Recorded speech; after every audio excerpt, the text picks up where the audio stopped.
All right, you guys voted you want to learn more about mixing. Hello and welcome to BusyWorksBeats.com. Today we're going to dig into mixing a trap beat, more like a Chief Keef style Chicago trap, Chicago drill type beat.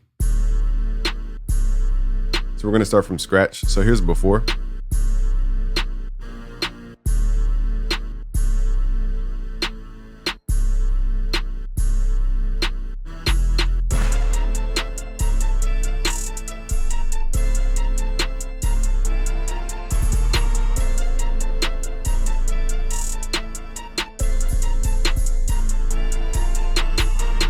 All right, so I was listening to the track. It feels very linear. It could be a lot louder. So let's just start with the main elements. I like to quickly mix and not overly think too much in the beginning because this is the first impression you may have on your track to a listener that may hear it for the first time. So you want to keep yourself in that mindset. So quickly, what we're going to do is reset. Let's up the buffer length because we have a lot of plugins here and a lot of processing. So what we're going to do is reset these faders here. Instead, we're going to level inside the channel rack. Click here to level.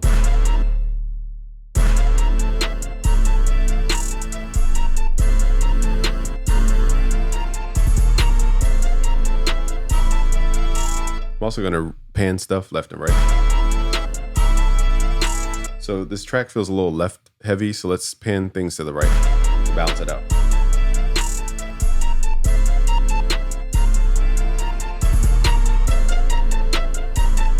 Okay, so I need that percussive thing happening because it adds that contrast, that transient energy. So it's important to the balance.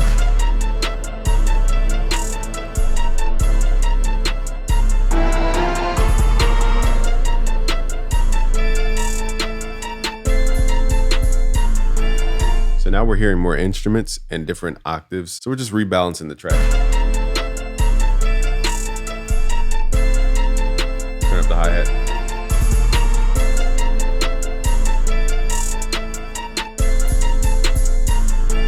Now we're getting those high frequencies in. Snare's kind of buried. Let's turn it up. Let's turn down that dun dun dun dun. Okay, so I think we have a nice balance. So from here, now we're going to start compressing and adding EQ. So let's find the things that need to be more linear and less contrasty and bouncy. This could be compressed for more tone. It could also add a little more bite. Let's add FabFilter Saturn 2 and let's turn up the drive. What I'm doing is increasing the harmonic content that makes it a little more aggressive. I'm going to switch the mode though, so we don't get too much low end. And then we can mess with the output to turn it back down.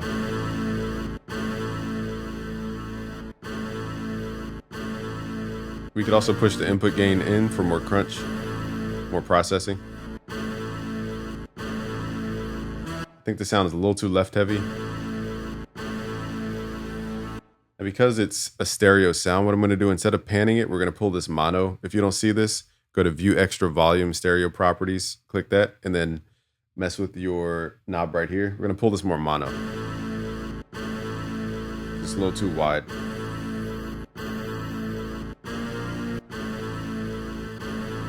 That'll keep it steady. As you can see, the levels are pretty steady. So this sound could use more harmonics, but instead of wasting time, let's just add an EQ and boost up some of the mids here.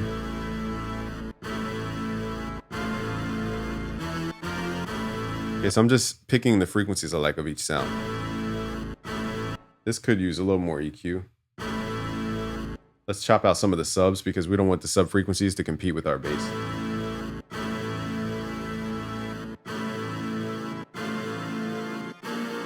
So the track loses its identity about 150 and above. I mean, 150 and below. You know what I'm saying. 150 is the space where once you go past that point, it loses its identity. So we don't want to cut above that. That gets rid of those frequencies we don't need.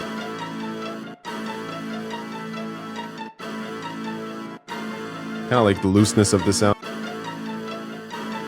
It could use a little more smack with the compressor.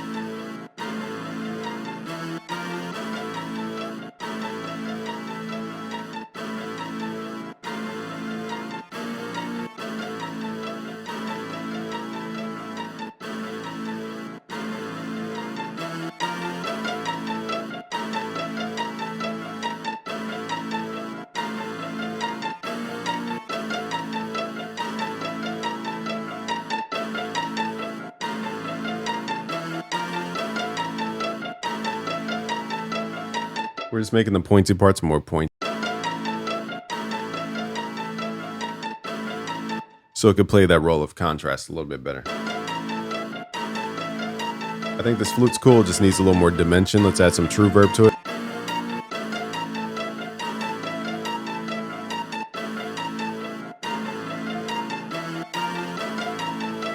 Now this sound I'm okay with having a reverb tail, but let's pull in the reverb.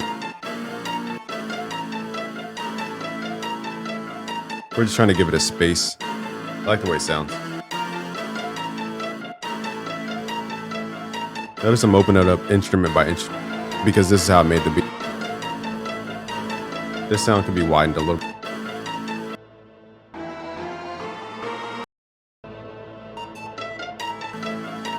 So let's widen this out.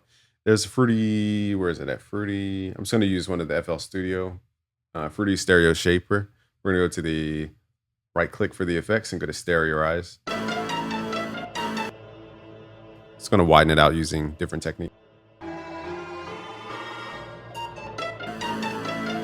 I could compress it, but I don't want to waste compression on that. Also, I forgot my limiters off here.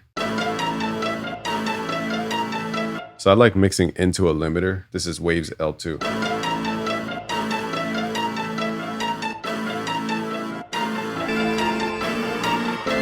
So I like the sound, but I want it to phase more and have more stereo width.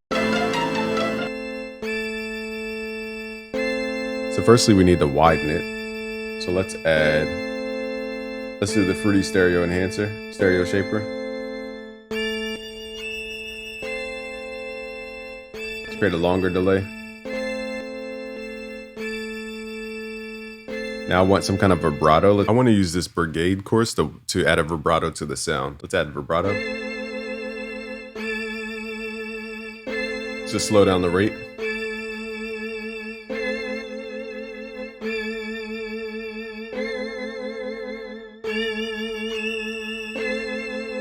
So that adds a little more movement to the sound.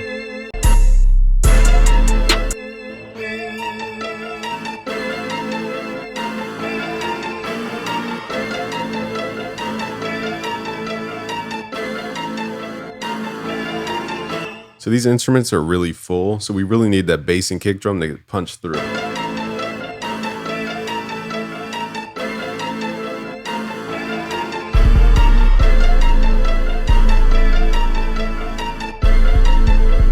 I don't think there is a kick drum in this one. Because there's no kick drum, we're gonna have to basically add transient information to the 808 for it to be a little more punchy. Or not punchy, I don't want to use that word too much, but a little more sharp, I'll say. Because this 808 is so soft in its sound, we need to add a curvature to it. So what we could do is add the Renaissance compressor from Waves and basically use the expansion to boost the volume. So not compress the volume, but boost the volume for a certain amount of time. So let's give this like a 60 millisecond boost from 0 tach to 60 milliseconds. It's gonna boost the volume. And this will create a curvature to the sound.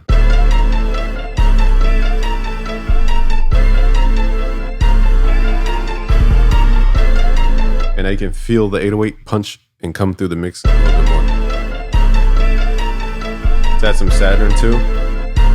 We need to add that knock frequency. The only way to really add it is to saturate the lower frequencies to create higher frequencies. I'm gonna exaggerate.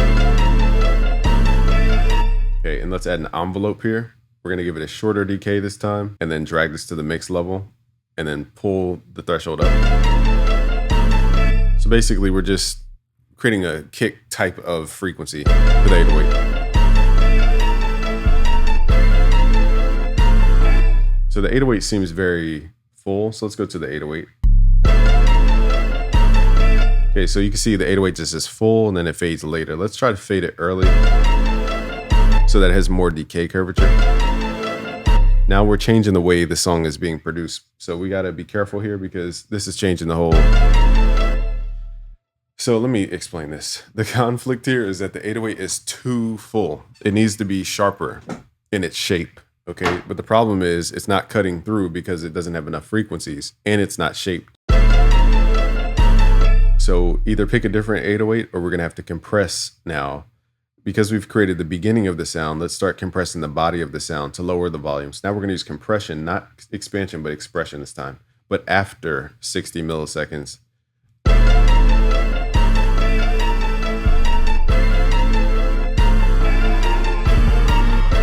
And now we can feel some of that dynamic of the 808.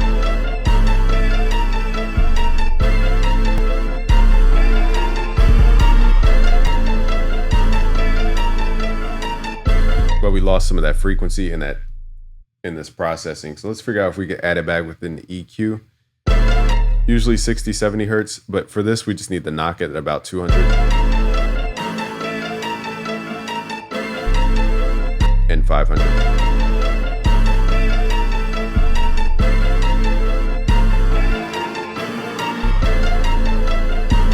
So this is a very specific thing. I would not do this for every 808.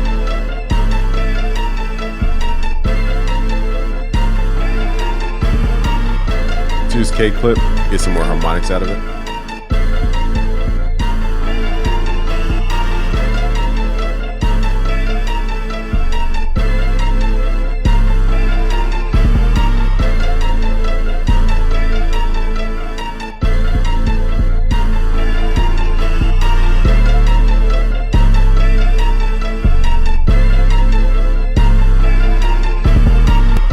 Okay, so here's a before.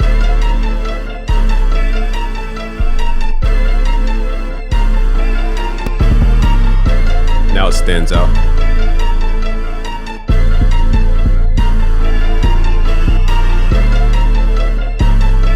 We just have to EQ some of the tones out.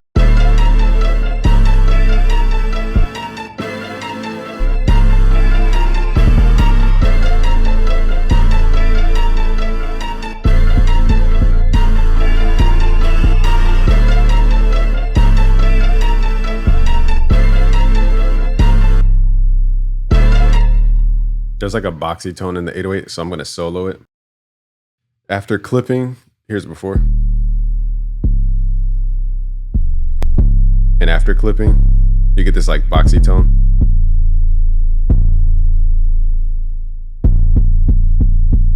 Okay, so that type of sound, we need to find out where that is.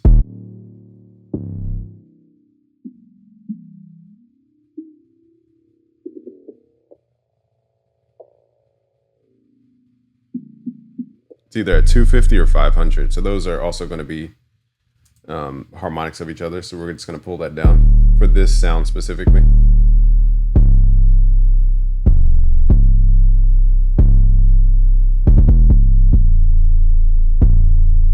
Okay, so now it's an aggressive 808. We could also change out the clipping style. So let's switch it to crisp.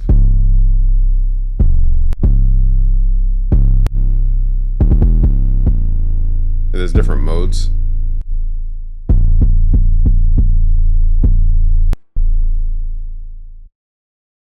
So these instruments.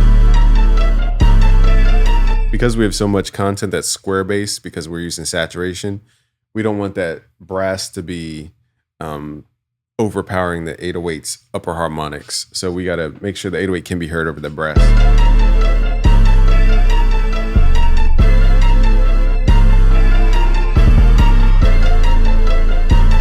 Another technique we could do for the 808, which is kind of overly processing it, but we can add the black box and then saturate the low end. Let's just see what we can get out of it. I like to solo the lows below like 150. You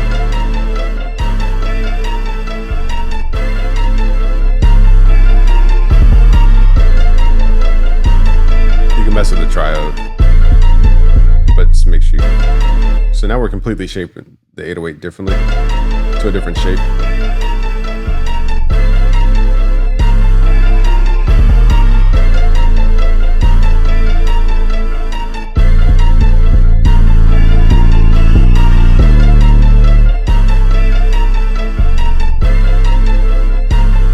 Let's do it before and after. Can barely hear the 808 before. Here's after.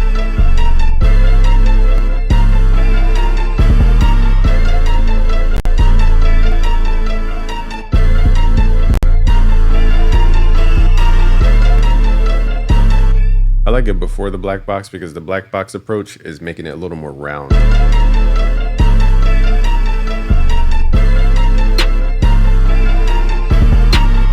Snare is fine. Drums you really don't have to mix all the time. They should be mixed.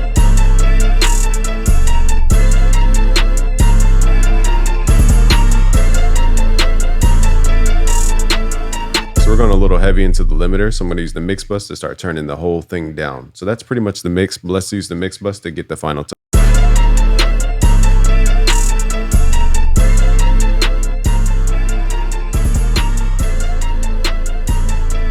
So I like my mix sitting pretty low. This is at -8 or -6.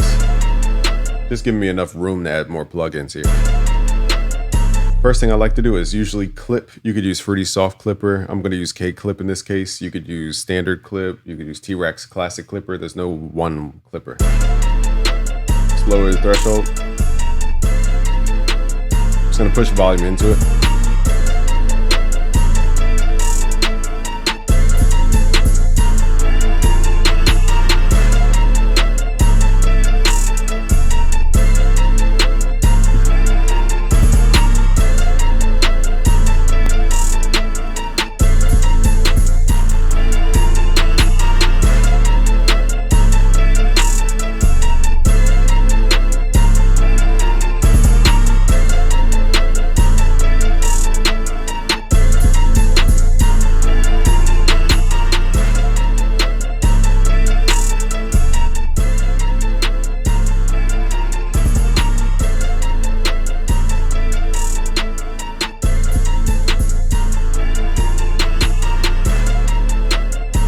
So it's okay that we don't use the output gain there. Okay, so once we have the clipping, I'm gonna pull it back just a little bit. It's a little heavy. If you clip too much, you actually lose the dynamic of your track because you're starting to square off everything, make it more flat. So now I'm gonna use an EQ, boost up some of those subs. Now we already have the sub frequencies, but let's look at 60 and 75 hertz to boost it. These are the frequencies that make you feel the bass, 60 to 75 hertz.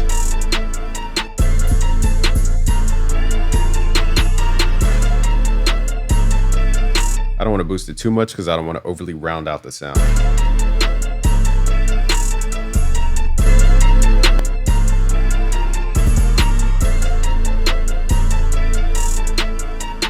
Let's add some saturation.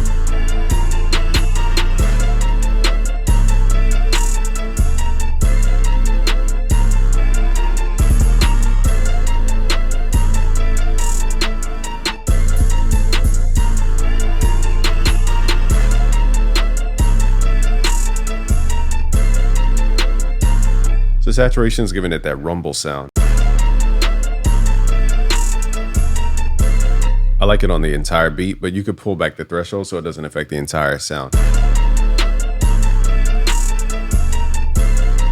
Let's mess with the imaging. Pulling that bass.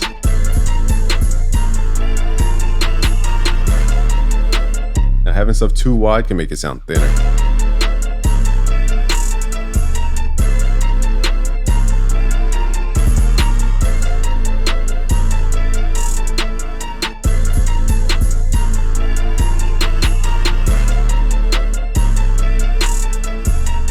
So making it narrow actually made it sound more impactful.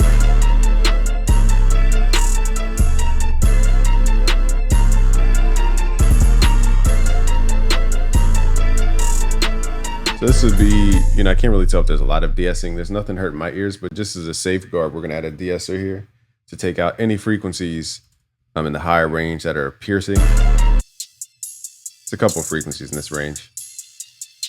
Tame that top end of the snare. Then we're going to pull this threshold up. I like to set my range to 2 so we don't compress more than 2 dB. Okay, so that's what we're taking, what we're listening to.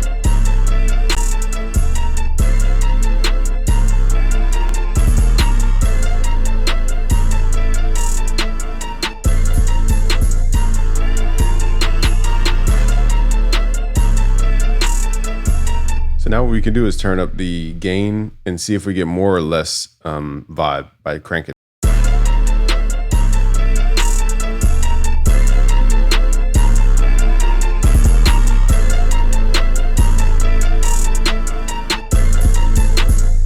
So here's what gain staging would be. Let's add another EQ. So it'd be how much goes into the processing to create that gritty sound, and how much can we turn it down or up at the end of the processing to just turn the volume up. So I'll show you guys both. So let's first crank the input to get more of that buzz sound. And then after this, we'll crank the output to see which one sounds better.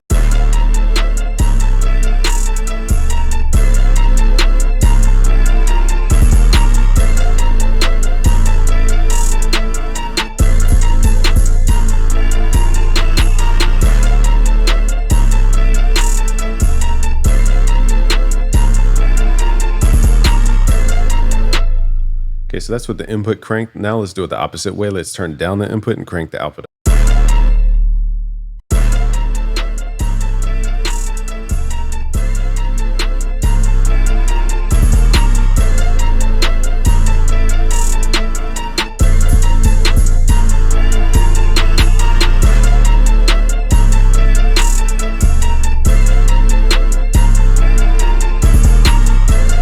I like the output turning it up with the gain because it gives us a cleaner tone and it sounds more clear. Whereas if you boost the input, you get more saturation and more grittiness, and it just sounds a little more dense. So I like it actually with less saturation on it.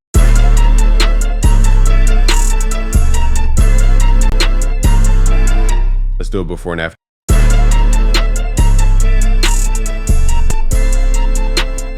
Here's before.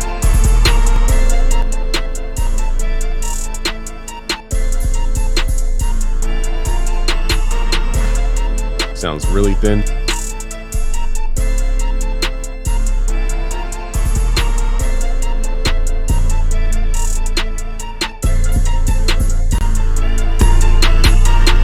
Here's after.